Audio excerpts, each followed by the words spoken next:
Stardisignaal on antud. Alanud on võistluse esimene etapp, mis kuulub selle ala juurde, Eesti ujumise juurde. Ära tuleb juua pool liitrit viina. Stiilipunkte siin koguda ei ole vaja. Tähtis on tempo ja ennekõike muidugi mahud ja veel kord mahud. Ott, muide, kui huvitav fakt, väljaspool seda kuninglikku ala Eesti ujumist on tegu täiskarslasega. Ütlesin küll, et stiilipunktid siin ei loe, aga soliidsust säilitades ka sellel raskel hetkel näete Märti.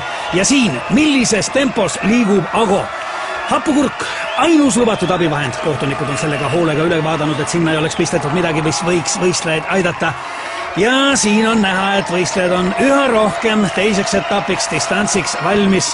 Märt, Ago, raske, aga nüüd tuleb meeste tahtejõud mängu. Otil veel raskem, aga ka tema on distantsiks valmis. Mehed lähevad stardipukkidele, tuleb fikseerida stardiasend ja see on võistluse üks raskemaid momente. Võiks öelda, see ongi kogu jõukatsumise üks võtmehetki. Väga paljud on pidanud alla vanduma just selles faasis, aga nemad ei ole ka finaalis. Siin on ju 4 kõige kangemat, aga ka neil on raskusi. Kus on pukk? Kuhu minna? Ei ole kätes seda jõudu, ei ole jalgadeski. Aga tuleb minna.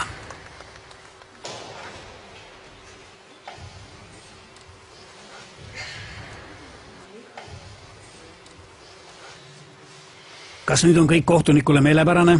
Kas võistlejad on stardiasendi kätte saanud? Jah!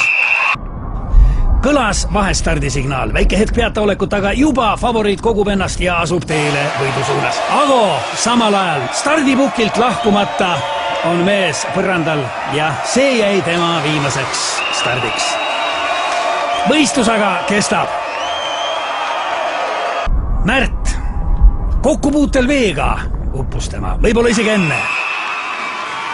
Indrek, suurmeister on startinud väga võimsalt, tõsi küll, suund ei ole päris see, mis ta olema peaks, aga see ei kahanda tema soorituse väärtust, soorituse sära. Taamal on näha, et üllatuslikult on rajal veel Ott Tartust, kes ujub koera, aga kuidas? Samal ajal publik elab kaasa ja mida me näeme? Indrekul on ilmselgeid raskusi ja ruudulik kohtuniku käes näitab võistluse enneaegselt lõppu. Ott on võitnud, on uus meister puhtalt sellega, et pidas lõpuni vastu. Rahvas on hullumas, ei ole kedagi, keda see draama ei jätaks ükskõikseks. Milline üllatus, millised emotsioonid!